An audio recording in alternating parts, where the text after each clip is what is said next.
السلام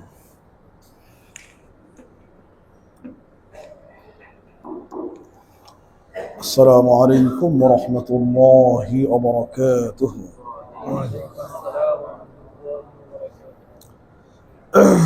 الحمد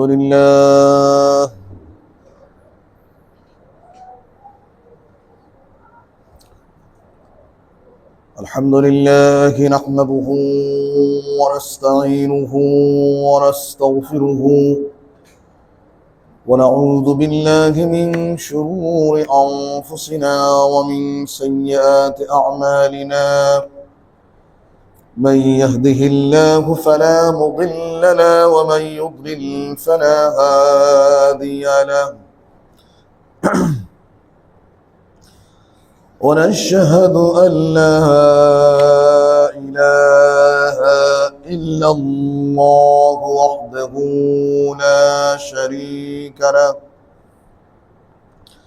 ونشهد أن سيدنا وسندنا وقدوتنا وأسوتنا وطبيبنا وحبيبنا ومولانا محمدا عبده ورسوله الذي أرسله بالحق بشيرا ونذيرا وداعيا إلى الله بإذنه وسراجا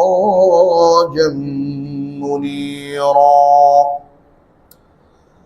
أما بعد فقد قال الله تعالى في كلامه المجيد وفرقانه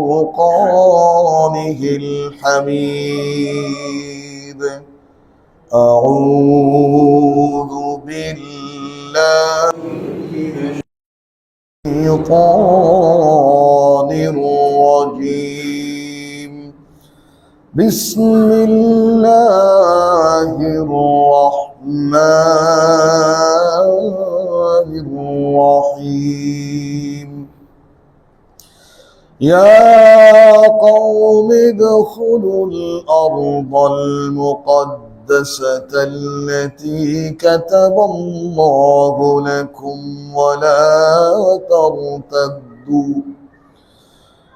ولا ترتدوا على أدباركم فتنقلبوا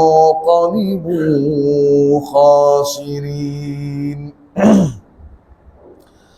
قالوا يا موسى إن فيها قوما جبارين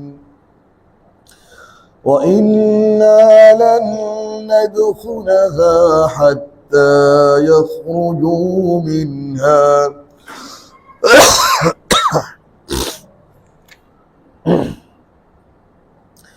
فإن يخرجوا منها فإنا داخلون. قال رجلان من الذين يخافون أنعم الله عليهم ادخلوا عليهم الباب فإذا دخلتموه فإنكم غالبون وعلى الله فتوكلوا إن كنتم مؤمنين. قالوا يا موسى إنا لن ندخلها أبدا ما داموا فيها فاذهب أنت وربك فقاتلا إنا هاهنا قاعدون. قال رب إني لا أملك إلا نفسي وأخي فافرق بيننا وبين القوم الفاسقين. قال فإنها محرمة عليهم 40 سنة يتيهون في الأرض فلا تأس على القوم الفاسقين صدق الله العظيم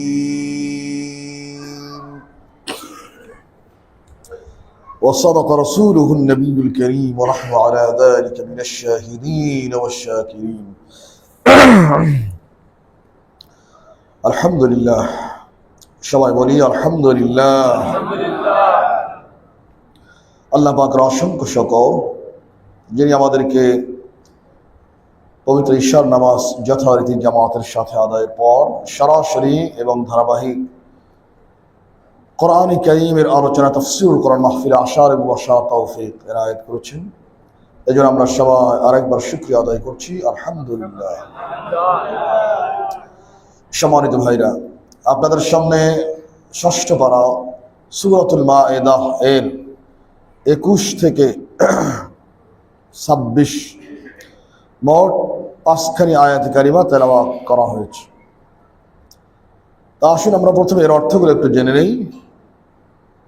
আল্লাহ পাক বলছেন প্রথমে, ইয়া কওম, হে সম্প্রদায়ের লোকেরা, উদখুলুল আরদাল মুকাদ্দাসা, তোমরা আরদে মুকাদ্দাসা পবিত্র ভূমিতে প্রবেশ করো, আল্লাতী কাতাবাল্লাহু লাকুম, যে ভূমিটা আল্লাহ পাক তোমাদের জন্য নির্ধারিত করে দিয়েছেন, বরাদ্দ করেছেন।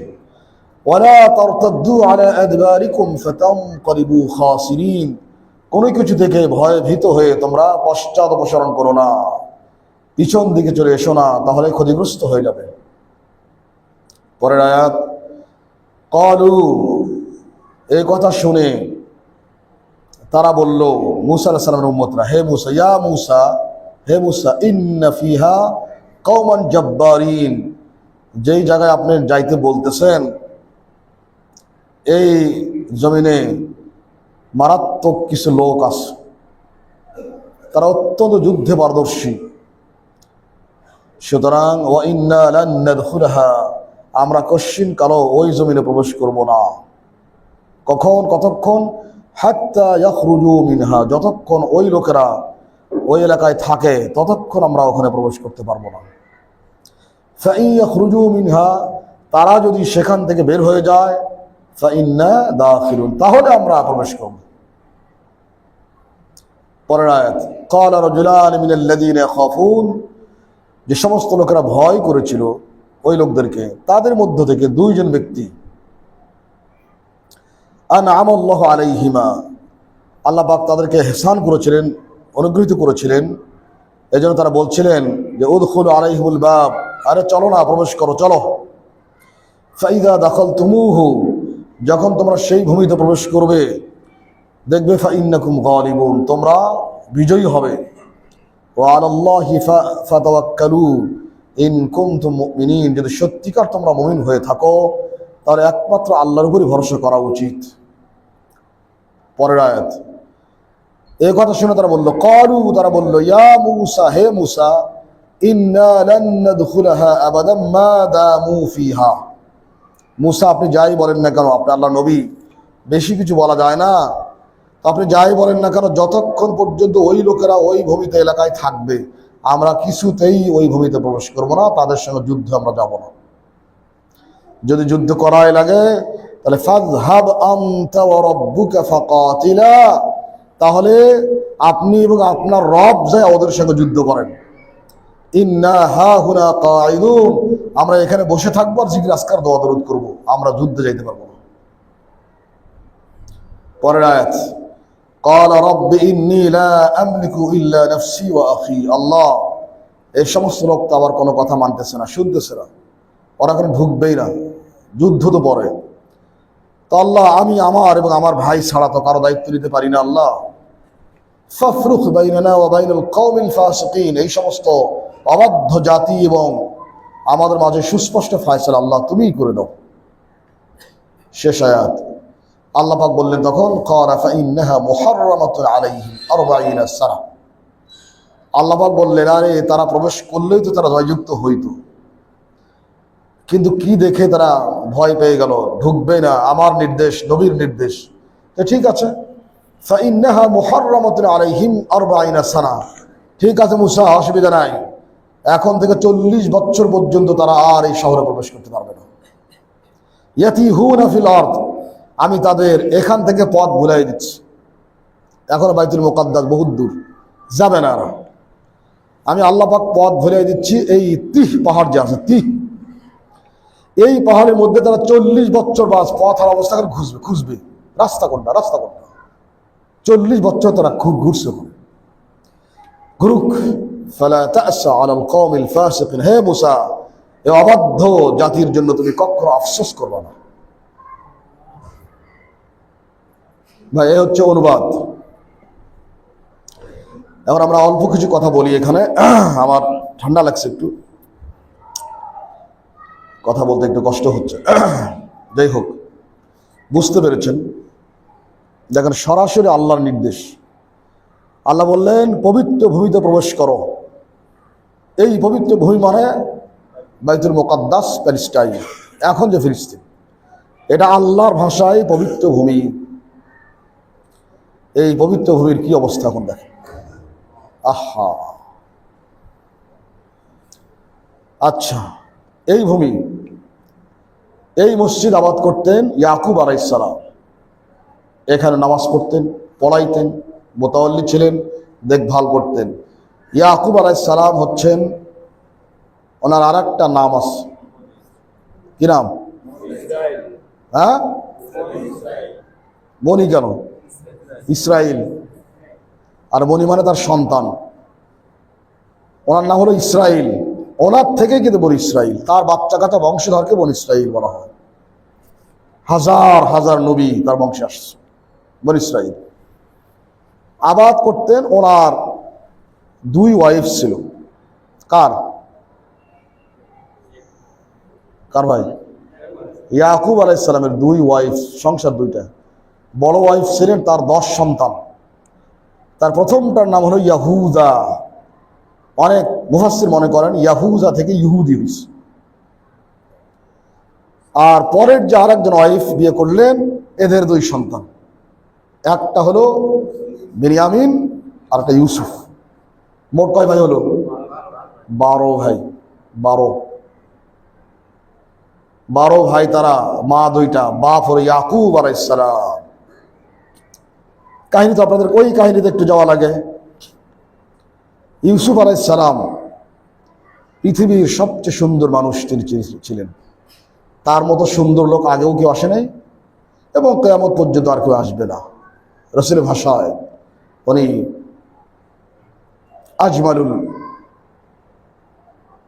আজমালুন নাস, সবচেয়ে উত্তম সুন্দর ছিলেন। আপনারা সূরা ইউসুফ তো অনেকে জানেন, পড়েন। তার সৌন্দর্য দেখে মেয়েরা ফল কাটতে হাত কাটছিল না? যখন জুলাইখা তার জন্য পাগল ছিল, জুলাইখা এই ইউসুফকে বাজার থেকে কিনে আনছিল কৃত দাস করে, কেনা গোলাম। পরে কেনা গোলামের সঙ্গে রানী এই অবস্থা, সম্পর্ক হয়ে গেছে। পাগল। ইউসুফ আলাইহিস সালাম তো দিকে তাকান না, আল্লাহর নবী তিনি, কিন্তু জুলাইখা তো পাগল। যাক, পরবর্তীতে বিয়ে সিদ্ধ হয়ে গেল। ইউসুফ আলাইহিস সালাম আসলে ভাই, ইয়াকুব আলাইহিস সালাম তার সন্তান, নিজে আদর করে, মায়া করে, মহব্বত করে সন্তানদের আদব শিক্ষা দিয়েছেন, তালিম দিয়েছেন। নবীর সন্তান, এরা কাফের না তো। যেমন নূহ আলাইহিস সালামের একটা ছেলে কাফের ছিল, যেটাকে আমরা কেনান বলি, এ কাফের ছিল। আর ইয়াকুব আলাইহিস সালামের 10 ছেলে কিন্তু ইমানদার ছিল। 10 ছেলে ইমানদার, 2টা তো আছে ইমানদার। ভালো করে খেয়াল করবেন, কখনোই কোনো ব্যক্তিকে অন্ধ হওয়া ঠিক না। তাফসিরে কাবির একটা কাহিনী আসছে। তাফসিরে কাবির কাহিনীটা হচ্ছে, হযরত আলী তার সময়ে এর কাহিনী ঘটছিল। রাসূল সাল্লাল্লাহু আলাইহি ওয়াসাল্লাম হযরত আলীকে একটা তলোয়ার হাদিয়া দিয়েছিলেন। জানেন এটা না? একটা তলোয়ার হাদিয়া দিয়েছিলেন, নামটা কি ছিল? জুলফিকার। আলী যখন খলিফা কুফার বাজারে বাজার করতে যায় তলোয়ারটা কোথায় যেন পড়ে গেছে, বুঝতে পারেন নাই। রসুলের দেওয়া জুলফিকার। খুব আফসোস, তলোয়ারের জন্য রসুল দিয়েছিলেন তাকে হাদিয়া, এটা হারাই ফেললাম। খুব মনে দুঃখ নিয়ে ঘুরে না হারে তলোয়ারটা হারায় গেল, রসুলের দেওয়া তলোয়ারটা। একদিন ঘুরতে ঘুরতে কুফার বাজারে দেখেন এক ব্যক্তির হাতে এই তলোয়ারটা। বলেন, দাঁড়া ভাই, এটা কথা ছিল। জি জি বলেন, আপনার হাতে তলোয়ারটা কার? এটা কার? মানে এটা আমার তলোয়ার। বলতেছে, বলছে কোত্থেকে পাইছেন আপনি এটা? কারে ভাই, দরকারটা কি আপনার? আমি কোত্থেকে পেলাম মানে? আমি পাইছি আমার বাপের কাছ থেকে, আমার বাপ তার বাপের কাছ থেকে, উনি তার বাপের কাছ থেকে, এটা বহু যুগ যুগ ধরে আসছে। শোনার পরে আলী বলছেন, ভাই এই তলোয়ারটা কিন্তু আমার। এই দিলে এই গেল, এই মিয়া কোথেকে আসছেন আপনি? আলীকে থেকে কেউ চিনে না, কারণ তখন তো মোবাইল ছিল না, নেট, ইউটিউব, গুগল ফগল কি ছিল না, তো কেউ চিনত না তাকে, পরিচয় না দিলে। একাই বাজার করতেন আলী, লোকজন থাকতো না। এই হলো খলিফা, পরিচয় দেন না, ভাই তলোয়ারটা আমার। তো রাগ করতেছে, তো বলছে শোনো, এটা আমার তলোয়ার, হারাই গেছিল, যদি না মানো তাহলে এটা বিচার দিব কিন্তু। হ্যাঁ হ্যাঁ বিচার দাও, বিচার দাও। তো ওই লোক কয়া, মুসাফির, আপনি চিনি না আপনারে? আপনি কি জানেন না জিনিস যার হাতে থাকে জিনিস তার হয়? জানেন? এটা জানি, এটা তো আমার হাতে আছে মিয়া, আমার মালিকানায়, আমার তত্ত্বাবধানে আছে, এটা আমার তলোয়ার। ভাই তলোয়ার কিন্তু আমার।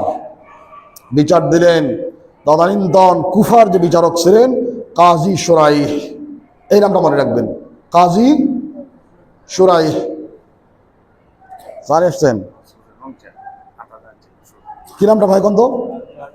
কথা কি বুঝতেছেন না? বুঝতেছেন না? আবার আওয়াজটা আবার একটু আমারই খারাপ লাগবে, দেখুন।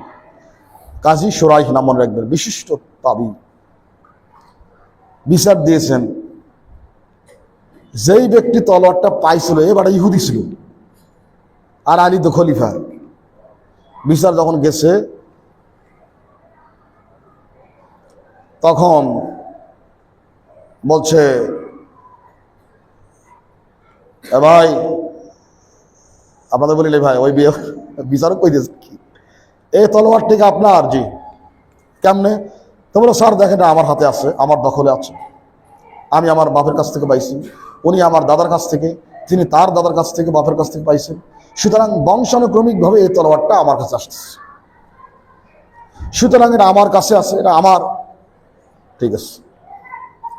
তখন বলছে আমিরুল মুমিনিন, তলোয়ার কি আপনার? এই যে আমিরুল মুমিনিন বলছে, এটা কার উপাধি? খলিফার। খলিফার। এখন তো আমিরুল মুমিনিন শুনে আর অবস্থা খারাপ। আরে কারে কি কয় এটা? আমিরুল মুমিনিন, এটাকে আলী তাহলে খাইছে, অত জান আসা যাওয়া করতেছে, এবার খাইছে। আমি কার সঙ্গে কি আচরণ করছি? আবার মনে মনে ভাবছে আমিরুল মুমিনিন আলী যদি হয় তাহলে আমারে বললে যদি দিতাম। এটা কেমন কাছে পড়লাম রে ভাই, আজকে তো খাইছে, আমি আবার ইহুদি। বলছে আমিরুল মুমিনিন আলাকা বাইয়িনা, এই তলোয়ারটা যে আপনার, আপনার কোনো প্রমাণ আছে? ঘাস সাক্ষী আছে। কে কে? আমার সাথে যে থাকে ছেলেটা কিম্বার, আমার বড় ছেলে হাসান, তারা সাক্ষী রসুল এই তলোয়ারটা আমাকে দিয়েছে। কারণ দুই সাক্ষী যথেষ্ট। কারণ বিচারকের নাম কি? হ্যাঁ, নামটা বলেন তো। সোরাই, সোয়াইব না, শয়সু রয়াকার রস্যই হ, সোরাই, মনে রাখবেন এটা। কাজী সোরাই বলছেন আমিরুল মুমিনিন, না, আমি আপনার পক্ষে আপনার কাজের লোক কিম্বারের সাক্ষ্য গ্রহণ করতে পারি, কিন্তু আপনার পক্ষে আপনার সন্তান হাসানের সাক্ষ্য গ্রহণ করতে পারি না। আলী কয়, হে বিচারক, যাদের প্রশংসা আল্লাহ করছেন, হাসান হোসাইন সৈয়দা শাবাব আহলের জান্নাহ, বেহেশতের যুবকদের সর্দার, আল্লাহ পাক যাদের প্রশংসা করেন, আপনি তার সুপারিশ নেবেন না, সাক্ষ্য নেবেন না? এটা আল্লাহর আদালত না আমিরুল মুমিনিন, এটা জাগতিক আদালত। আমি আপনার মনের খবর রাখি না, আমি সাক্ষ্য প্রমাণ দেখব, রায় দেব। আর কেউ আছে আলেখা ভাইয়ের আখার অন্য কোনো সাক্ষী প্রমাণ আছে? না, তলোয়ার আপনার নয়। বিচারক দেখেন, তলোয়ার আপনার নয়, তলোয়ার তো তার কাছে। এই ব্যক্তি এদিকে নাও, তলোয়ার নাও। ইহুদি তলোয়ার পাইল, যাও এ তলোয়ার তোমার। কতটুকু বুকের পাড়া, আলীর বিরুদ্ধে রায় দিল তার সামনে। সেই লোক যাচ্ছে, ইহুদি যায় আবার ঘুরে আসছে, এসে ভাই স্যার আমি একটু কথা বলবো। বলেন। স্যার মারা মাফ করে দিন স্যার। কেন? স্যার তলোয়ারটা আসলে ওনার, আমি চিনতে পারি নাই স্যার, উনি যেদিন হাত থেকে পড়ে গেছিল আমি সেদিন পাইছি, রাখার জন্য আমার শয়তান ভর করছিল, আমি মিথ্যা কথা বলছি। তখন বিচারক বলছে আমিরুল মুমিনিন এখন তলোয়ার নিতে পারেন। তখন এই ইহুদি বলছে যে স্যার, যেই ইসলামের বিচার এইটা, একজন খলিফা তাকে আসামির কাঠগড়ায় দাঁড় করায় যে বিধান, যেই ইসলাম, হে বিচারক দয়া করে আপনি আমাকে সবার সামনে মুসলমান বানায় দেন। এ কালেমা পড়ায়া মুসলমান হয়ে গেল। যখন মুসলমান হয়ে গেল, তলোয়ারটা আলীকে দিয়ে দিছে, ভাই দাঁড়াও, দাঁড়াও, এদিকে আসো। যেই তলোয়ার কেন্দ্রিক একটা বিচারে তুমি ইসলাম গ্রহণ করলে, আমি তোমার ইসলাম গ্রহণকে স্বাগত জানায়া রসুলের দ্বারা হাদিয়া টুকুরে জুলফিকার তলোয়ার আমি এখন তোমাকে হাদিয়া দিলাম, যাও তোমার কাছে থাকলো, যাও। নিয়ে গেছি। বিচারকের নাম কি ভাই? কাজী সরাই। এইবার দেখেন, এটা বললাম কাজী সরাইকে চিনানোর জন্য। আর একদিন বিচারে কাজী সরাই বিচার করতেছেন, এক মহিলার বিরুদ্ধে বিচার আসছে। মহিলা হাজির, বাস ট্রায়াল হচ্ছে কয়েকদিন, লাস্ট যেদিন ফাইনাল হবে, রায় হবে, সেই দিন মহিলা সকালবেলা এসে বিচারালয়ের গেটের সামনে বসে এমন কাঁদতেছে, আই হুতাশ, আল্লাহ কয়া আমারে। তারও যারা সাথী সঙ্গে বিচারক ছিলেন, অ্যাসিস্ট্যান্ট যারা ছিলেন, তারা দেখে আরে এই মহিলা তো বিচার প্রার্থী। তার কান্না দেখে সবার মন গলে গেল। তখন তারা বুঝলেন এই কান্না কোনো মেকি কান্না হতে পারে না, এটা কোনো ধান্দার কান্না না, আসলেই মহিলা বোধহয় নিরপরাধ, আমাদের বিচারপতি ভুল করতেছে। এই কান্না, কারণ কান্না দেখলে বুঝা যায় কোনটা মেকি কান্না, আসল কান্না। তারা 10-12 জন বিচারক দেখলেন যে না, এটা আসলে ভেজাল কোনো কান্না না। যখন বিচারে এজলাসে উঠতেছে, আগেই গেছে কাজী কার কাছে? সরাইয়ের কাছে। স্যার কথা আছে। জি, আজকে তো স্যার এই মামলার রায় হবে। হ্যাঁ, রায় কি রেডি স্যার? হ্যাঁ, রায় রেডি। স্যার এটা একটু রিভিউ করতে হবে। 10 জন 12 জন একই কথা বলছে। কেন? স্যার মেয়েটাকে আমরা দেখলাম আজকে আমাদের কোর্টের সামনে এসে মেয়েটা যেভাবে হাহুতাশ করে কাঁদতেছে, স্যার আমরা সবাই মনে করলাম এই কান্না কোনো ধান্দার কান্না না, এটা কোনো মেকি কান্না না, এটা আসল কান্না। স্যার মেয়েটা বোধহয় নিরপরাধ, আমরা বোধহয় ভুল করতেছি। স্যার দয়া করে রিভিউ করেন স্যার, স্যার রিভিউ করেন স্যার। কাজী সরাই উনি একটু রাগান্বিত হয়ে বললেন, আইনা তাহাবা আকলুকুম, কি ব্যাপার, তোমাদের জ্ঞান বুদ্ধি মেধা মনন গেল কই? হ্যাঁ, তোমাদের জ্ঞান গেল কই? একটা মহিলার কান্নায় তোমরা কাহিল হলে গে, মহিলা কাঁদতেছে, তোমরা বিচার রিভিউ করা লাগবে, এ কান্না বোধহয় সত্য কান্না। তখন তিনি বললেন, শোনো এই বিচারক, শোনো, কান্নায় যদি কোনো জিনিসের দলিল হয়, তাহলে তোমাদের বহু আগে ইয়াকুব আলাইহিস সালামের 10 ছেলে ইউসুফকে কুয়ায় ফেলে দিয়ে বাপের কাছে এসে বলছিল, আব্বা ইউসুফকে বাঘে খেয়ে ফেলেছে। তারা কাঁদছিল না? স্যার কাঁদছিল। আরে 10 জন নবীর ছেলে, তারা যে কেঁদে কেঁদে বলছিল যে আব্বা ইউসুফকে বাঘে খেয়েছে, এই কথা কি সত্য ছিল? কি ভাই সত্য ছিল? বললেন আরে নবীর 10 জন ছেলে মিথ্যার উপরে একমত হয়ে এক নবীকে তারা প্রতারিত করতেছিল, সেই 10 সন্তান যদি মিথ্যার উপরে একমত হয়ে কাঁদতে পারে বাপের কাছে, সেইটা মিথ্যা হলে একটা মেয়ের চোখের পানিতে তোমরা বিচার ভণ্ডুল করতেছো? তোমাদের বিচারিক কোনো যোগ্যতা নেই, আউট, চাকরি থেকে বরখাস্ত করে রিমান্ডে নাও মহিলাকে, আয় দেখো রিমান্ডে নাও, দাদা পিটাও কিছুক্ষণ। যেমনি মহিলা কিন্তু রিমান্ডে শুরু করছে কয়েকটা পিটানি, সঙ্গে সঙ্গে মহিলা আসল কথা কল্পন করছে, ভাই আসলে এই নানাটা আসলে আমি অপরাধী। বাকি বুঝছেন কথা? নবীর 10 ছেলে একটা মিথ্যার উপরে কেমনি একমত হলো আল্লাহ পাক, এটা তো কোরআনের কথা, এটা সূরা ইউসুফ খুলে দেখবেন।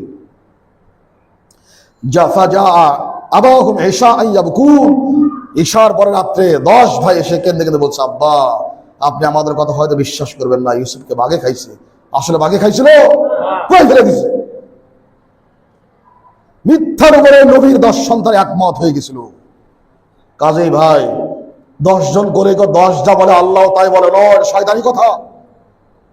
10 জন যা বলে আল্লাহ পাক তা বলেন না, আল্লাহ পাক সেইটা বলেন যেদিকে হক থাকে, সংখ্যা একজন হোক, হক আল্লাহ সেদিকে। কি ভাই ঠিক না? আমাদের নবী যখন আসছিলেন দুনিয়ায়, সত্যের পক্ষে দুনিয়াতে একটা মানুষ দাঁড়িয়েছিল, আর সারা দুনিয়া তাদের বিপক্ষে, মেজরিটি ইসলামের বাইরে। রসুল একাই, হক কার দিকে ছিল? রসুলের দিকে ছিল না? বদরের যুদ্ধে গেছে, যদি আমরা বলি majority must be granted, Abu Jahl তো 1000 লোক, মুসলমান 313 জন, তাহলে মনে হয় আবু জেহেলের দিকে হক আছে, ছিল না? বা ইসলাম কখনো সংখ্যাধিক্য দিয়ে আসে নাই, ইসলাম ন্যায্যতা দিয়ে আসছে, ইসলাম সততা দিয়ে আসছে, ন্যায্যতা, রিয়ালিটি, বাস্তবতা, সত্যের সাথে ইসলাম আছে, মেজরিটির সাথে ইসলাম নাই। এই জন্য বর্তমান গণতন্ত্র ইসলাম মানে না। মূর্খ চুরের ভোট দিচ্ছে, এবারে 1,20,000, 1,19,000 ও জিতছে। তাহলে মানে 500 ভোটে একটা লোক ঠকলো, এই ভোটের কোনো দাম নাই, এখন গণতন্ত্র। আবার এই লোকটা MA পাস, এই লোকটা জীবনে স্কুলে যায় নাই, ভোট সমান, দাম কিন্তু সমান, এর ভোটে যা দাম এর ভোটে তাই দাম। কি ভাই ঠিক না? আর এই লোকটা 1 কোটি দিলেও একটা ভোট বিক্রি করবে না, আর একটা পান খাওয়ালে ভোটটা বিক্রি করবে। এই ডেমোক্রেসিতে ইসলাম কায়েম কতটুকু সম্ভব আল্লাহ ভালো জানে, তবে বর্তমানে আমাদের কাছে এর বিকল্প নাই। এই জন্য আমরা বলি ভোটটা দেন না, এর বিকল্প নাই। তালেবান যা করছে অনেক ভুল থাকতে পারে, কিন্তু এই জিনিসটা সঠিক, খেলাফত। যারা ভোট কেন্দ্রিক চিন্তা করে ক্ষমতায় যায়, এরা কখনো ন্যায় বিচার করতে পারবে না। কারণ দেখে এই কাজ করলে ভোট কমে যাবে আমার, এই পথে গেলে ভোট কমে যাবে আমার, মানে জনগণের ভোটের জন্য অনেক সত্যকে গলা টিপে হত্যা করা লাগে। আর খেলাফত আসলে একটা ভালো ব্যক্তি খলিফা বানাবেন, যতদিন বেঁচে আছে উনি খলিফা, বাস। ন্যায় বিচার কারে বলে দেখতে পারো, কারণ তার ভোটের কোনো ভয় নাই। ইট ইজ কল্ড খেলাফত। যাক ভাই, বলছিলাম এই 10 ভাই ইউসুফকে ফেলে দিয়ে আসছে। এখন আসল কাহিনীতে আসে, দিয়ে আসছে ইউসুফ আলাইহিস সালামের বয়স যখন ধরেন 15 থেকে 18, কুয়ায় ফেলছিল, বাজারে উঠাইছে, বিক্রি হচ্ছে ইউসুফ আলাইহিস সালাম। দেখে সবাই পাগল, সবাই পাগল, আরে এটা কি? ইন হাযা ইল্লা মালাকুন কারীম, বলছে ফেরেশতা, এত সুন্দর মানুষ হয় নাকি? এত সুন্দর মানুষ হয় নাকি? যে যা পারছে কিনার জন্য নিয়ে গেছে, কেউ তুলার বস্তা নিয়ে গেছে, সুতার বাক্স নিয়ে গেছে, এটাতে কিনবে। শেষ পর্যন্ত আজিজ মিসর, তদানীন্তন মিশরের অর্থমন্ত্রীর বউ হলো জুলেখা, এ গেছে কিনতে। জুলেখা বলছে কি শুনলাম, চলেন তো দেখ। আরে বাবা, দেখেই পাগল, কিনছে, এর ওজনে সোনা দিয়ে কিনছে, নিয়ে আসছে, গেছে কিনে আনছে। বাস, ইয়াকুব আলাইহিস সালাম কখনোই বিশ্বাস করেন নাই 10 সন্তান সত্য বলছে। কারণ আল্লাহ তুমি ইউসুফকে একটু ফিরাই দাও, আল্লাহ এত ভালোবাসতেন, সুন্দর দেখে, ভালো দেখে, আল্লাহ আমার ইউসুফ কোথায়, একটু আল্লাহ ফিরাই দাও আল্লাহ। কানতে কানতে 65 বছর পর্যন্ত কানলো। কয় বছর ভাই? 65 বছর পর্যন্ত কানলো। 60 বছর পার হওয়ার পরে বর্তমানে ফিলিস্তিনে দুর্ভিক্ষ দেখা গেল। আবাদ সবাদ হয় না, পানি নাই, মিষ্টি নাই, কিচ্ছু নেই, সব মরে শেষ। আর ফিলিস্তিনের পাশে হচ্ছে বর্তমান মিশর, সীমান্ত সিরিয়া মিশর। জানা গেল মিশরের বাদশাহ পার্শ্ববর্তী এলাকার যেখানে দুর্ভিক্ষ খরা চলে তাদেরকে বিনা পয়সা উনি খাদ্যদ্রব্য দিচ্ছেন। এই সংবাদ শুনে ভাইরা বাসার থেকে সোনা রূপা যা ছিল একটু সব নিয়ে, যদি না দেয়, বাইচান্স না দেয়, গেছে। যা প্রথমবার গেছে, কোথেকে আসছেন? আমরা ফিলিস্তিন থেকে। ও না, ফিলিস্তিন ফ্রি নাই, দূর তো, ফিলিস্তিন ফ্রি নাই, কি আছে মাল? ঢুকার সময় ইউসুফ আলাইহিস সালাম চিনছেন এরা আমার সেই 10 ভাই। সব চিনতে, সব চিনতেছে, কিচ্ছু বলেন নাই। বাস জিনিসপত্র দিয়েছে।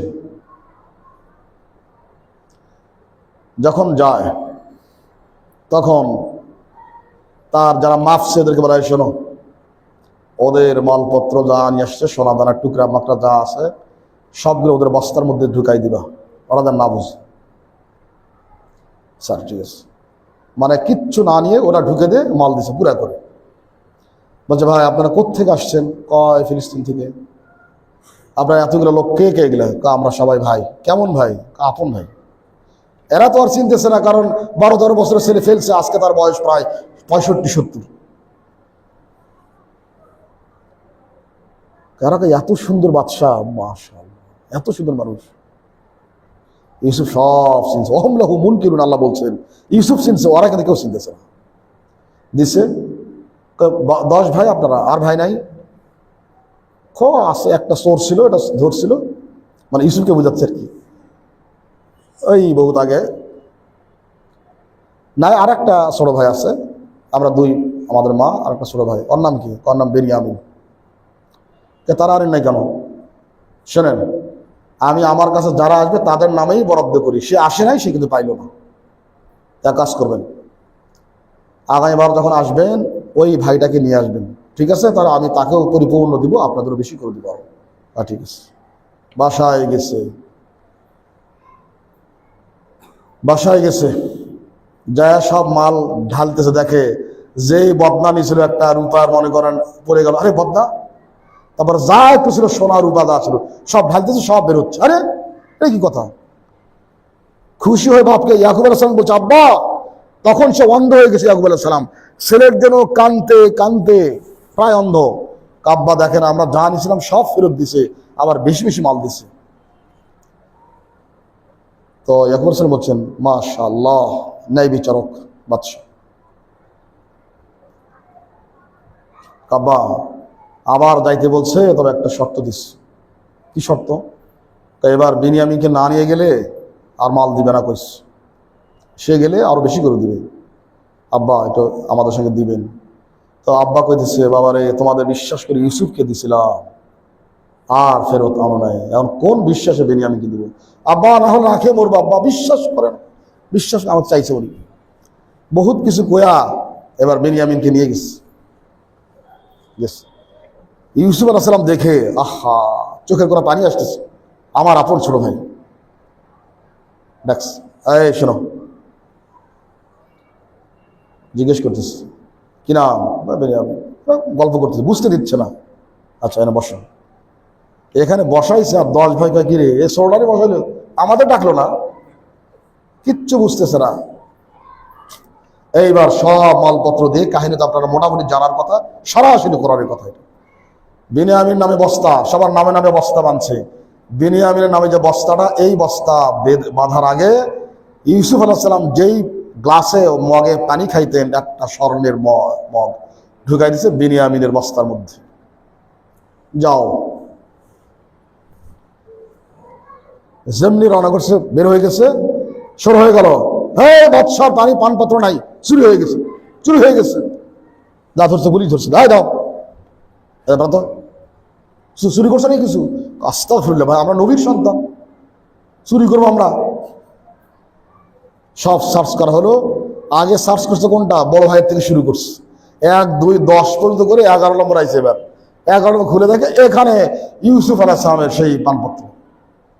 হ্যাঁ, কি এটা? বিচার গেল, কি ব্যাপার, তোমরা চুরি করতে আসছিলে? তো স্যার এই স্যার খালি এটাই না, আর বড় ভাইও চোর ছিল স্যার। বলতেছে ইউসুফ, কে বলতেছে? স্যার এইখানে নাই, ইন সারাকা ফাকাত সারাকা আকুল লাহু মিন ক্বাবল, এটা কোরআনের আয়াত। আল্লাহ এই যদি চুরি করে, বাচ্চা রামদার যদি এই চুরি করে, মনে করবেন আর বড় ভাই আগে চুরি করছিল। আচ্ছা আচ্ছা, শোনো আমার এখানকার নিয়ম কি জানো? এখন কি শাস্তি তোমরা মেনে নিবে? আমার এখানকার প্রশাসনের নিয়ম হলো, চোরাইকৃত জিনিস যার কাছে পাওয়া যাবে তাকেই গ্রেফতার করি আমরা, এটা আমার নিয়ম, আইন। তখন বড় ভাই ইয়াহুজা হুমা করে কাঁদতেছে, স্যার আগে ওর বড় ভাইটা চোর ছিল তো, আর আমরা নিয়ে এসেছিলাম, আব্বা মানে না, জোর করে আনছিলাম, আব্বা আবার বলছে আবার তোমরা বিনিয়ামিন নিচ্ছ, এরা যদি আনতে না পারো তাহলে মরেই যাবো আমি। স্যার পরে ছাড়ে দেন, আমাদের একজন নেন স্যার, কারণ এটা তো জুলুম হয়, চুরি করলে একজন নিব, আর একজনে গ্রেপ্তার না, এটা হবে না, এটা হবে না। হ্যাঁ ধরো, গ্রেপ্তার করো। ভাব দেখাইছে বিনিয়ামিন কি বেশ আসে কে এদিকে আসে। এখন 10 ভাই কি করে? বড় ভাই কইছে, ভাই আব্বার কাছে যাওয়ার কোনো মুখ আমার নাই, মুখ নাই, যাওয়ার মুখ নাই। চলে গেলেন, দেশান্তর হয়ে গেলেন। আমি আব্বাকে কি বলবো যাইবার? বেনিয়ামিন কই? মানে এই এতটুকু সততাও ছিল বাপের কাছে। 9 ভাই চলে গেলেন। 9 ভাই যাচ্ছে,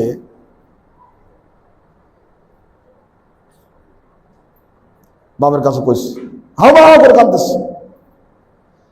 আবার ওই ভাইরা আসছে, তৃতীয়বার যখন আসে, আসার পরে জিজ্ঞেস করতেছে, আচ্ছা এর যে বড় ভাই চুরি করছিল, ভাই কোথায় চুরি করছিল? কয় গেছিলাম। কি চুরি করছিল সব খুঁজতেছে। মানে যারা করতে করতে প্রমাণ হয়ে গেছে উনি ইউসুফ, এরা সেই ভাই 10। যখন বুঝতে পারছে, বলছে আনতারা ইউসুফ, বাচ্চা নামদার আপনি কি আমাদের সেই ভাই ইউসুফ? ইউসুফ তার আসনে বসে বলছে, হ্যাঁ আমি সেই ইউসুফ, বিনিয়ামিন আমার ছোট ভাই। কয়েক খান্না শুরু করছে। তখন তারা নিশ্চিত সাক্ষাৎ মৃত্যু করতেছে। হাই সর্বনাশ, ইউসুফকে কি করে আমরা কুয়ায় ফেলছিলাম, সেই কুয়ার থেকে কেমনে সে উঠলো, আজকে মিশরের প্রেসিডেন্ট সে, আজকে শেষ, কল্লা তো শেষ, তোমাদের শিরোচ্ছেদ করা হতো। তখন 10 ভাইকে বললেন, শোনো এরাও কোরআন আয়াত, লা তাসরিবা আলাইকুমুল ইয়াউম, আজকে তোমাদের উপর আমার কোনো ক্ষোভ এবং প্রতিশোধ গ্রহণের ইচ্ছা নাই, আমি সবাইকে মাফ করে দিলাম। শোনো এবার যায়া আমার আব্বা মা সহ আবার আসবে এখানে, ঠিক আছে? তোমরা আমার কাছে থাকবা, 10-12 ভাই সবাই থাকবে এক জায়গায়, আব্বা মাকে আনবা। আব্বার কি অবস্থা? ভাইজান আব্বা তো কান্দে কান্দে অন্ধ হয়ে গেছে, চোখে আর দেখে না, ভালো খাইতে পারে না। ইউসুফ আলাইহিস সালাম গায়ের জামাটা খুললেন, আমার জামাটা নিয়ে যায় আমার আব্বার চোখে খালি লাগাই দিবেন, দেখবেন চোখে লাগার সঙ্গে সঙ্গে আব্বার চোখ ভালো হয়ে গেছে। কোরআনে আয়াত নাকি? সব কোরআনে আয়াত। এখন এই কথা আব্বাকে কেমনে বলবে যে আব্বা ওই বাদশা ইউসুফ? কি কঠিন একটা অবস্থা, ওনার নির্দেশ বাদশা। এদিকে যখন কাছাকাছি ভাইরা গেছে, তখন ইয়াকুব আলাইহিস সালাম, ওনার কেন যেন মনে হচ্ছে, উনি বলছেন ইন্নী লা আজিদু রিহা ইউসুফ লাউলা আন তুফান্নিদুন, বলছেন তোমরা আমার পাগল টাগল কইও না, আমার নাকে অনেকদিন পর কেন যেন ইউসুফের ঘ্রাণ পাচ্ছেন। তো বাসার বাচ্চারা বউ মারা যায়, আপনি পাগল তো, মাথা ঠিক নাই আব্বা, বকাঝকা করেন তো, বকবক করেন না, এগুলা ইউসুফ কোন ইতিহাস হয়ে গেছে। না না না, আমার পাগল বলো না, বিশ্বাস করো আমার নাকের মধ্যে আমার ইউসুফের ঘ্রাণ পাচ্ছে। কিছুক্ষণ পর ভাইরা চলে আসছে, এসে বাপের পায়ে পড়ে গেছে। আব্বা ক্ষমা করবেন, আব্বা ক্ষমা করেন। কেন, কি হয়েছে বাবা? আব্বা ক্ষমা করেন। আরে কি হলো? এই বলতে আস্তে করে লাগাই দিস চোখে। দেওয়ার সঙ্গে সঙ্গে কয়েক বছর অন্ধত্ব, চোখের অন্ধত্ব সব দূর হয়ে গেল, সুন্দর চোখ বের হয়ে গেল। কি বাবা?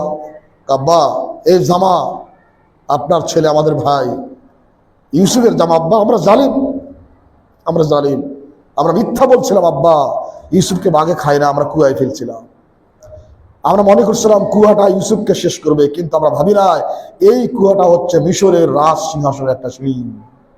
আমরা মনে করলাম কুয়া, আল্লাহকে কুয়ার থেকে আমি মিশরের সিংহাসনে পাঠাচ্ছি ওর দামা। তো ভাই আমাদের যারা এরকম ক্ষতি করতে চায় ইসলামপন্থীদের, তাদেরকে হয়তো আমরা জেলে ঢুকাইলাম, শেষ মানলাম, শেষ না, শেষ নয়, তুমি হয়তো মারছো, আল্লাহ পাক এটার দ্বারা এই গোষ্ঠীকে আল্লাহ পাক আরেক উচ্চতায় আল্লাহ পৌঁছায় দিবেন। ভাইরা চলে গেলেন, এই বাপ মাকে নিয়ে গেলেন।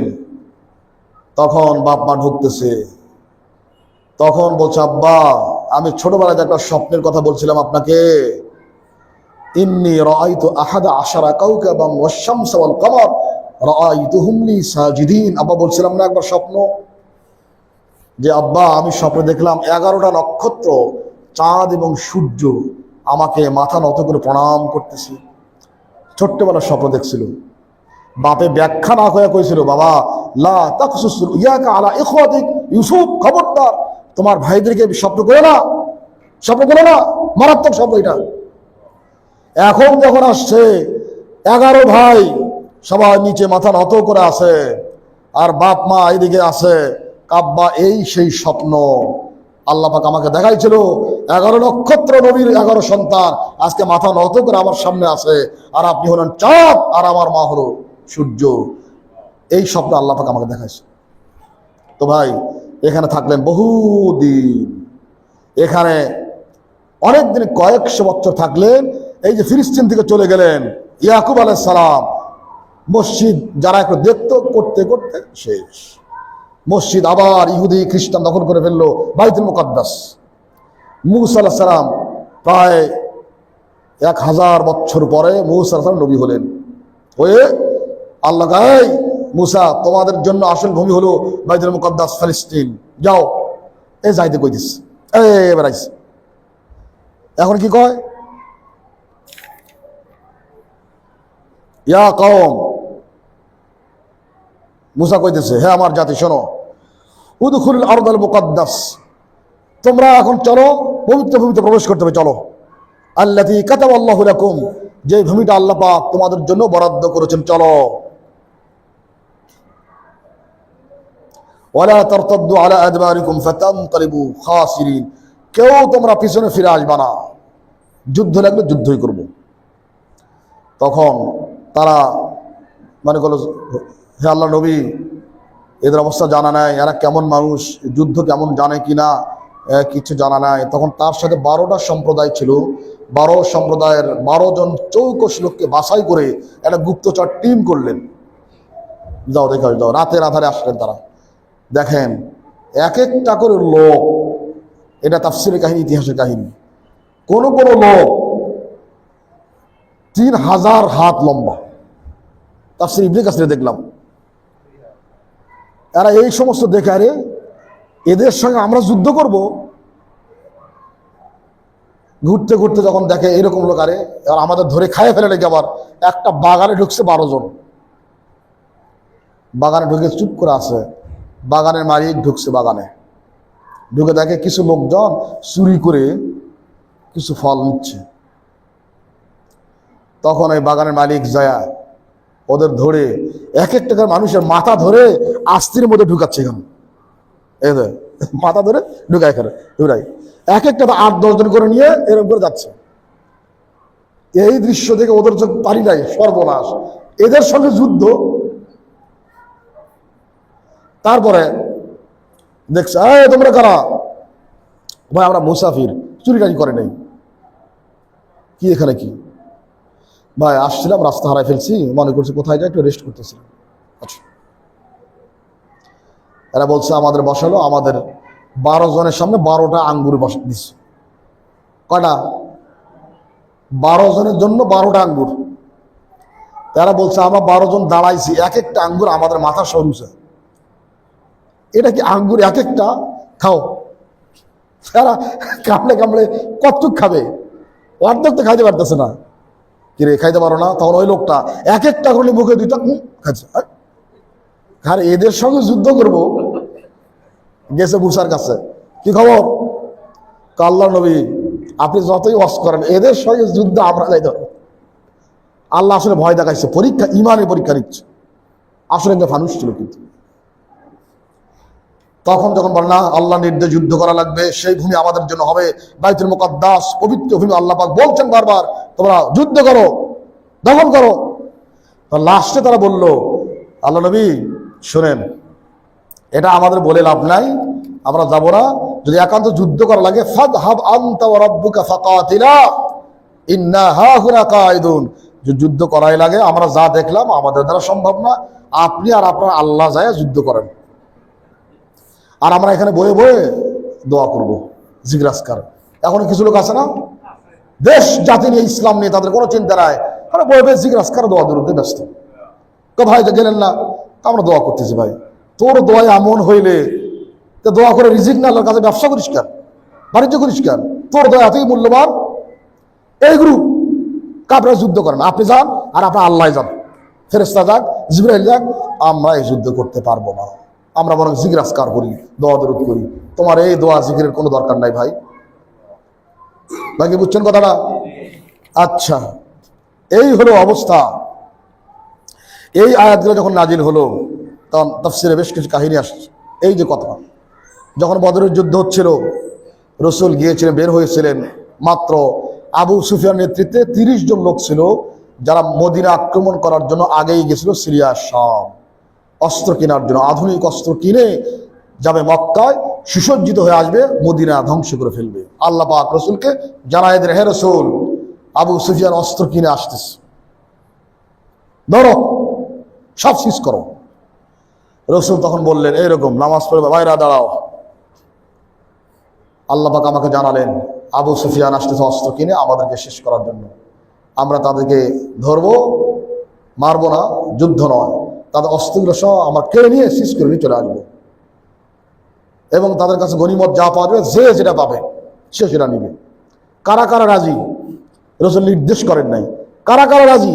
খুশি খুশি। দেখা গেল 313 জন হয়েছে। রসুল কাউকে বলেন নাই এই তোমরা যাওয়া লাগবে, নো, মানে খুশি খুশি। রসুল কারা কারা যাবি কও? হুজুর যাবো। হুজুর যাবো না, ঠিক আছে থাকো। গেছে 313। আর ওরা কয়জন? হ্যাঁ, 30 1000 তো পরে আসবে। গেছে। এদিকে আরবের লোকদের দেখেন, এই আয়াতের এগেইনস্টে এই কাহিনীটা তাফসীরে আসছে।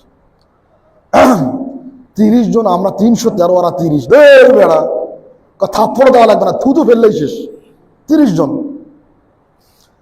আবু সুফিয়ান কত চতুর মানুষ ছিলেন, তখন তো মুসলমান হয়নি। তবে মোহাম্মদকে কিন্তু হেলাই ফেলাই বাধ্য যাবে না, মনে হয়। কারণ এগুলো আগে থেকে বুঝতো মোহাম্মদ আসলে নবী, শুধু নেতৃত্ব করতেছি আটটার জন্য মানতে চাই না। 2 জন গুপ্তচর পাঠান, দেখো তো মদিনা রাস্তার দিকে যাও, এখান থেকে দেখো তো মোহাম্মদের লোকজন আসছে নাকি, আমাদের ফলো করতেছে নাকি। আসলেন, এরা ঘোড়া নিয়ে দৌড়াচ্ছে। এই বদর জায়গায় আসছে, বেশ কিছু কূপ ছিল। বদর একটা জেলা, এখন কিন্তু বদর একটা জেলা। একটা কুয়ার পাশে পরিচ্ছন্ন পানি, কিছু পায়ের ছাপ দেখা যাচ্ছে। এখানে কুয়ার কাছে যেয়ে দেখে কয়েকটা খেজুরের বিচি। খেজুরের বিচি নিয়ে ধারা মতো করে হাত দিল, দেখতেছে। ওদের চোখটা কি ছিল, এরকম করে কইতেছে, ইয়া সাবাহা হাদিহি তামরু ইয়াসরিব, বিপদ বিপদ, এ তো মদিনার খেজুর, এ তো মদিনার খেজুর, অবশ্যই মদিনা থেকে মোহাম্মদের লোক আসছে। এখান থেকে দৌড়, বস এই দেখেন খেজুর, মদিনার খেজুর। আবু সুফিয়ান কয়, ঠিকই তো রে, টাটকা বিসি, সুতরাং চলো এই রাস্তা বাদ দিয়ে পিছন দিকে যা লোহিত সাগর হয়ে মদিনা রাস্তা ধরলো। দমদম গিফারি নামক এক ব্যক্তিকে পাঠালেন, একবার উচ্চ ক্ষমতা সম্পন্ন দ্রুতগামী ক্ষিপ্রতায় পরিপূর্ণ একটা ঘোড়া দেন। দমদম গিফারি, মক্কায় যাও, দৌড়ে যাও, বসকে বলো, আবু জেহেলকে বলো আমরা আক্রান্ত হওয়ার উপক্রম হয়ে গেছি, আমাদের জন্য সৈন্যবাহিনী পাঠাক, না হলে অবস্থা খারাপ। অনেক কষ্ট কও গেছি। দৌড়ে যায়া 2 দিন লাগছে যাইতে, 425-30 কিলোমিটার গেছে। আবু জেহেলকে সারে অবস্থা তাড়াতাড়ি। আবু জেহেল 1000-এর মতো লোক নিয়ে আধুনিক অস্ত্র শস্ত্রে সজ্জিত হয়ে সরাসরি আসছে বদরে। আর ইতিমধ্যে আবু সুফিয়ানের লোক চলে গেছে আরেক রাস্তায়, এদের সঙ্গে দেখা হয় নাই। আবু জেহেল আসছে বদরের প্রান্তরে, আর আবু সুফিয়ান নিরাপদে চলে গেছে মক্কায়। যায় আসলে বস চলে গেছে। ঠিক আছে, অসুবিধা। কতজন? প্রায় 1000। অসুবিধা নাই। এখন রসুল লোক পাঠালেন, দেখো তো আবু সুফিয়ানের লোকরা কোথায় কি করতেছে, ভালো করে খোঁজ নাও। আর এক গ্রুপ যায় আসে, কয় হুজুর খবর তো উল্টা পাল্টা। কি? আবু সুফিয়ানের কোনো লোক নাই। এরা বলতেছে আবু জেহেলের লোক আছে। আর এটা কেমন কথা হলো? আবু জেহেল আসবে কেন এখানে? আইসে আবু সুফিয়ানকে ধরতে। হুজুর তো তাই বললো। আবার যাও, আর এখানে যাও। যা এক মুরব্বী পাইছে। মুরব্বী, এলাকায় কোনো লোকজন আসছে? হ্যাঁ বাবা আসছে। কোন লোক? আবু জেহেলের লোক আসছে মক্কা থেকে। আবু জেহেলের লোক আসছে। তো ওই মুরব্বী একটু রিমান্ডে নিয়ে কয়েকটা মারছেন। মুরব্বী রিমান্ডে কয়েকটা মার খায়। আবু সুফিয়ানের লোক আসছিল না? হ্যাঁ বাবা আবু সুফিয়ানের লোক আসছে। আবু সুফিয়ানের লোক রসুলের কাছে নিয়ে আসছে। হুজুর এই যে কার লোক আসছিল? কয় আবু জেহেলের লোক আসছে। না ভাই আবু সুফিয়ানের লোক, আবু সুফিয়ানের লোক। তো রসুলের সামনে গেলেন, ভালো করে আচরণ, বাবা ভয় করবেন না, ছেলেমেলে বুঝে না তো, হয়তো খারাপ আচরণ করছে, আর কিছু করবেন না। বাবা সত্য করে বলবেন একটা কথা। একটা জিজ্ঞেস করবে, হ্যাঁ। আমি কিন্তু একটা প্রশ্ন জিজ্ঞেস করবো, বলতে হবে। রসুল বলছেন বলবো। রসুল বলছেন তাহলে আমি আগে বলি। বলেন, এখানে কার লোক আসছে? বুড়া কইতেছে এখানে আবু জেহেলের লোক আসছে, 1000-এর কাছাকাছি। আচ্ছা ঠিক আছে। তো বুড়া কয় আমার প্রশ্ন? হ্যাঁ বলেন, আপনারা কোথা থেকে এসেছেন? রসুল বলছেন আমরা পানি থেকে এসেছি। বুঝলেন কথাটা? পানি বুঝছেন তো? মানে আমরা বীর্য থেকে সৃষ্টি হয়েছি। রসুল ঘোরায় বুঝছে।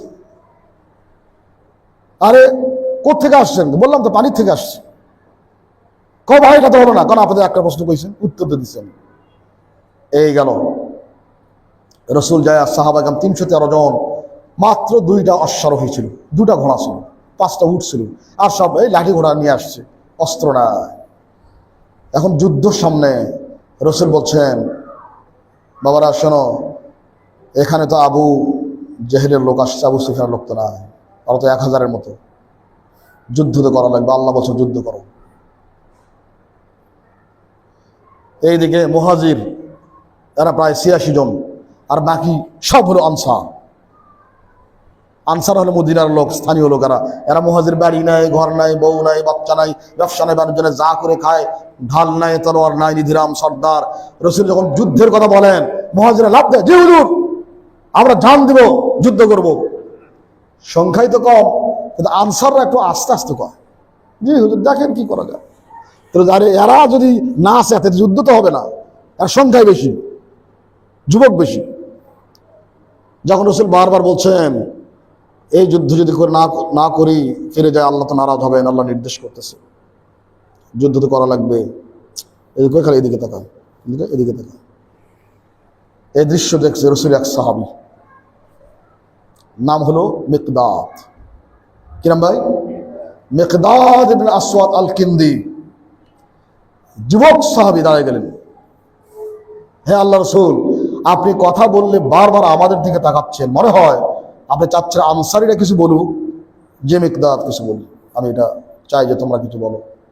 তখন দাঁড়ালেন, হে আল্লাহ রাসূল, সহস্তে মূর্তি বানায় আমরা পূজা করছি, আমাদের কোনো ব্যক্তিত্ব ছিল না, আমাদের কোনো মর্যাদা ছিল না, কোনো স্বীকৃতি ছিল না, আমরা আমাদের স্রষ্টাকে চিনতাম না। আপনার কল্যাণে, আপনার সুবাদে আমাদের স্রষ্টাকে চিনেছি। আজকে মদিনা একটা রাষ্ট্র হয়েছে, আমাদের স্বতন্ত্র রাষ্ট্র, আমরা মদিনা শরৎ করেছি। সুতরাং আমরা আপনার কল্যাণ, ইসলামের কল্যাণে আজকে একজনকে চিনতে পেরেছি। হে রাসূল, আনসাররা সব যুদ্ধের জন্য প্রস্তুত, আপনি আমাদেরকে নেন, কোন দিকে যাওয়া লাগবে আল্লাহ পাক যেদিকে বলেন সেই দিকে নেন। লা নাকুল লাকা কামা ক্বালা বানু ইসরাঈল লিমূসা আলাইহিস সালাম, ইযহাব আনতা ওয়া রাব্বুকা ফাকাতিলা ইন্না হাহুনা কাঈদুন। হে রাসূল, আল্লাহর কসম করে বলি, আমরা বনি ইসরাঈলের মতো বলবো না, হে মুসা তুমি এবং তোমার আল্লাহ যায় যুদ্ধ করো, আমরা বসে দোয়া জিকির করি। হুজুর, আমরা এই কথা বলবো না। ওয়ালাকিন ইযহাব আনতা ওয়া রাব্বুকা ফাকাতিলা ইন্না মাআকুমা মুকাতিলুন। হে রাসূল, আমি বলবো আনসারদের পক্ষ থেকে, হে রাসূল আপনি চলেন, আপনার আল্লাহ যেদিকে বলেন চলেন, ততক্ষণ লড়বো। মা দামাত আইনুম মিন্না তাফাররাক, যতক্ষণ পর্যন্ত আমাদের চোখের পাতা নাড়াবার শক্তি থাকে ততক্ষণ পর্যন্ত আপনার সাথী হয়ে আমরা যুদ্ধ করব। এই কথা কে বললো ভাই? মিকদাদ সাহাবী। রাসূলের চোখে পানি আসছে, এই কথাটাই যাচ্ছিলেন, এই কথাটাই যাচ্ছিলেন। রাসূল বলছেন, বাহ বাহ ইয়া মিকদাদ, মিকদাদ কত চমৎকার কথা বলছো, কত বড় কথা বলছো। শোনো মিকদাদ, মুহাজিররা আনসাররা শোনো, যদি তোমরা একমত হও মিকদাদ যা বলছে তাহলে শোনো, কুমু বিনা ইলা জান্নাতিন আরদুহা কারদিস সামাওয়াতি ওয়াল আরদ। যদি এটাই একমত হও তোমরা, তাহলে আমি সামনে যাচ্ছি, তোমরা সবাই আমার পিছনে আসো। চলো এমন এক জান্নাতের দিকে যেই জান্নাতের ব্যাপ্ততা, বিশালতা, প্রশস্ততা বিশাল আকাশ এবং জমিনের চাইতে বেশি। আসো জান্নাতের দিকে। আমাদের এই পথ বদরের পথ না, এই পথ জান্নাতের পথ। রাসূল আবেগ দিয়ে কথা বলছিলেন। রাসূলের সামনে এক সাহাবী ছিল, অবিবাহিত সাহাবী উমাইর ইবনে হাম্মাম, বয়সটা 20-21 বছর। এরকম জুব্বা পরা ছিল, এখানে শুকনা কিছু খেজুর নিয়ে খাচ্ছে দাঁড়ায় দাঁড়ায়, আর রাসূলের বক্তব্য শুনতেছে। রাসূল যখন বলছেন চলো আমার সাথে বেহেশত, এই যুবক সাহাবী, আনসার সাহাবী, ইয়া রাসূলুল্লাহ, এখন কি আমরা জান্নাতের রাস্তায় যাবো? হ্যাঁ। কি বলেন হুজুর, আমরা এই জিহাদে গেলে জান্নাতের রাস্তায় যাবো? তখন খেজুর একটা মুখে আছে, বাকি সবগুলো খেজুর এরকম করে নিয়ে একবারে শুয়ে পারছে হোক। নিজে বলছে, লাউ কুনতু হাইয়ান হাত্তা আকুলাহুন্না ইন্নাহা লাহায়াতুন তাওয়িলা। নিজেকে বলতেছে, এই শোন, নিজের মনকে বলছে। রাসূল বলে এটা জান্নাতের রাস্তা, এখনই চলো। যদি আমি সবগুলো খেজুর খাওয়া পর্যন্ত বেঁচে থাকি, কতক্ষণ সময় লাগবে? বেহেশতে যাওয়া তোমার অনেক দেরি হয়ে যাবে, এত সময় আমার কাছে নেই, আমি বেহেশতে যেতে চাই বলে সব ফেলে দিচ্ছি। ফারামাবিহিন্না, সব বলে খেজুরি খাবো, আমি বেহেশতে যাবো। দেশে যুদ্ধ শুরু হলো, প্রথম এই সাহাবী শহীদ হয়ে গেছে, উমাইর ইবনে হাম্মাম, 14 জনের মধ্যে প্রথম। তার সারা শরীরে তীর লাগছে, রক্ত রক্তাক্ত হয়ে গেছে। রাসূল যখন জানাজা পড়েন, এক ব্যক্তি বলছে, সাহাবী হুজুর এই লাশটা চিনতেছেন? রাসূল বলছেন না। তো সাহাবী বাকরুদ্দ বলেন, ইয়া রাসূলুল্লাহ, হাদা হুয়া উমাইর ইবনে হাম্মাম, এ হচ্ছে সেই ছেলে যেই ছেলে আপনার মুখে জান্নাতের কথা শুনে তার খেজুর দাবি দাবি খেজুর ছিল, খেজুর খাইলে অনেকক্ষণ সময় লাগবে, আল্লাহর জান্নাতে যেতে অনেক দেরি হবে, এই দেরি সে সহ্য করে নাই। হুজুর সব মিলে খেজুর ফেলে দিয়ে যুদ্ধে আসছে, আসার সঙ্গে সঙ্গে সবার আগে শহীদ হয়ে গেছে। রাসূল জানাজা পড়লেন, রক্ত মাখা জুতা জামা মোজা যা কাপড় সব দিয়ে জানাজা পড়লেন, পড়ে বুকটা একটু খোলো, আমি একটু দেখি। তারে খুলছে, আহা। রাসূল বলছেন, ইয়া উমাইর, আলা আশহাদু বিল্লাহ আন্নাকা মিন আহলিল জান্নাহ। হে উমাইর, আমি নবী সাক্ষ্য প্রদান করছি, যেই জান্নাতে যাওয়ার জন্য খেজুরগুলো খাওয়ার সময় তুমি নিতে পারো নাই, আমি সাক্ষ্য দিচ্ছি অবশ্যই তুমি সেই জান্নাতে চলে যাচ্ছ। এ হচ্ছে ইতিহাস ভাই আমাদের। কাজেই যখন আন্দোলন সংগ্রামের ডাক আসবে, ভাবার দরকার নাই আমি বসে বসে জিকির করি, অনেকে তো যাচ্ছে আমি দোয়া না, এটা আল্লাহ চান না। যখন ডাক যাও, দোয়ার সময় রাতে সবাই দোয়া করবা। আল্লাহ পাক আমাদের সবাইকে সত্যিকার অর্থে ভাই ইসলামের জন্য যতটুকু কোরবানি করা দরকার এতটুকু কোরবানি করার জন্য তৌফিক আল্লাহ পাক নসিব করেন, বলি আমিন। আল্লাহুম্মা সাল্লি আলা সাইয়্যিদিনা ওয়া শাফিঈনা ওয়া হাবিবিনা ওয়া মাওলানা মুহাম্মদ ওয়া আলা আলিহি ওয়া কিনা আযাবান নার। আল্লাহ তাআলা এতক্ষণ যা কথাবার্তা বলেছি আল্লাহ, যদি অজান্তে অজ্ঞাতে কিছু ভুল বলে থাকি আল্লাহ মেহেরবানি করে মাফ করে দিও। আল্লাহ আল্লাহ সঠিক সুন্দর সহি কথা যা বলা হয়েছে আল্লাহ দয়া করে আমাকে সহ আমার সব ভাইকে এটা বোঝার, আত্মস্থ করার, হৃদয়ঙ্গম করার এবং বাস্তব জীবনে আমল করার তৌফিক নসিব করো আল্লাহ। আল্লাহ সারা জীবন চলনে বলনে মুআমালা মুআশারায় গোপনে প্রকাশ্যে আল্লাহ কত না গুনাহের কথা বলি, গুনাহের কাজ করি, গুনাহের জিনিস দর্শন করি, গুনাহের দিকে হেঁটে যাই, গুনাহের জিনিস ধারণ করি, গুনাহের কথা কানে আসে আল্লাহ, গুনাহের চিন্তা করি, গুনাহ করতে করতে আল্লাহ জীবনটাকে শেষ করেছি। গুনাহ বলতে যা বোঝায় সব গুনাহ কম বেশি আমাদের দ্বারা হলো, কোন গুনাহটা করলাম না আল্লাহ। আল্লাহ তোমার কাছে খাস ফরিয়াদ, কোরআনের মাহফিল থেকে আল্লাহ মেহেরবানি করে আমাদের तमाम জিন্দেগির সব গুনাহ খাতা মাফ করে দাও আল্লাহ। আমাদের সবাইকে গুনাহমুক্ত জীবন যাপনকে সহজ করে দাও আল্লাহ। আল্লাহ সেজন্য খুব বেশি দূরে নাই, আমাদের বয়স তো হয়ে গেল আল্লাহ, অনেকে 30, 40, 50, 60 হয়ে গেল। যে কোনো মুহূর্তে আল্লাহ আমাদের মৃত্যুর ডাক আসতে পারে, যে কোনো সময় মসজিদ থেকে আমাদের নাম উচ্চারিত হতে পারে, অমুক ভাই আর দুনিয়ায় না, ইন্না লিল্লাহি ওয়া ইন্না ইলাইহি রাজিউন বলবে।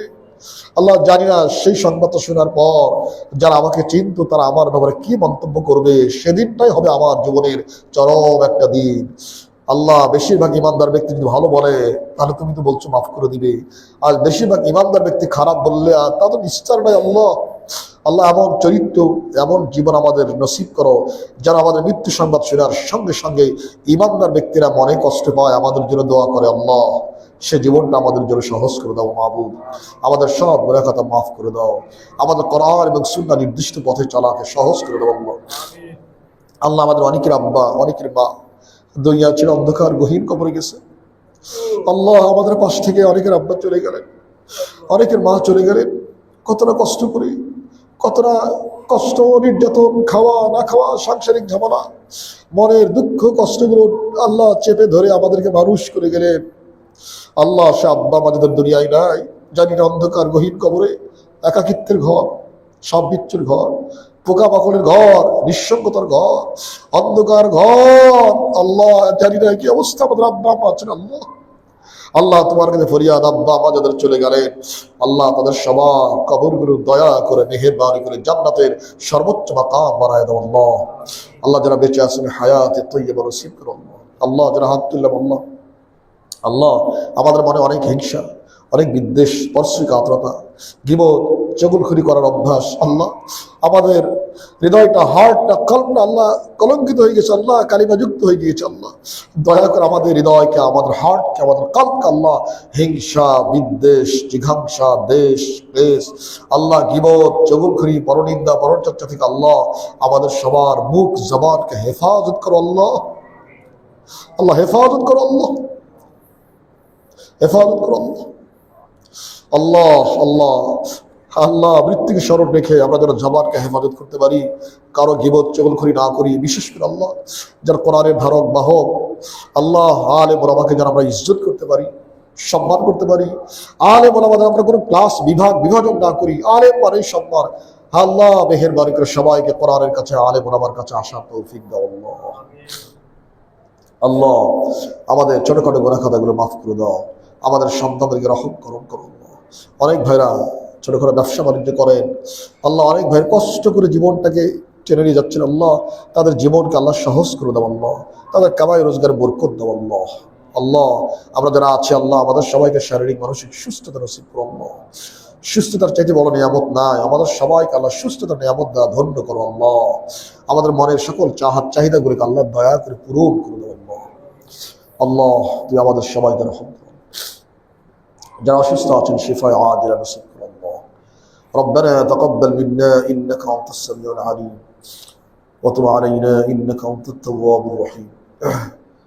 سبحان ربك رب العزة عما يصفون وسلام على المرسلين والحمد لله رب العالمين.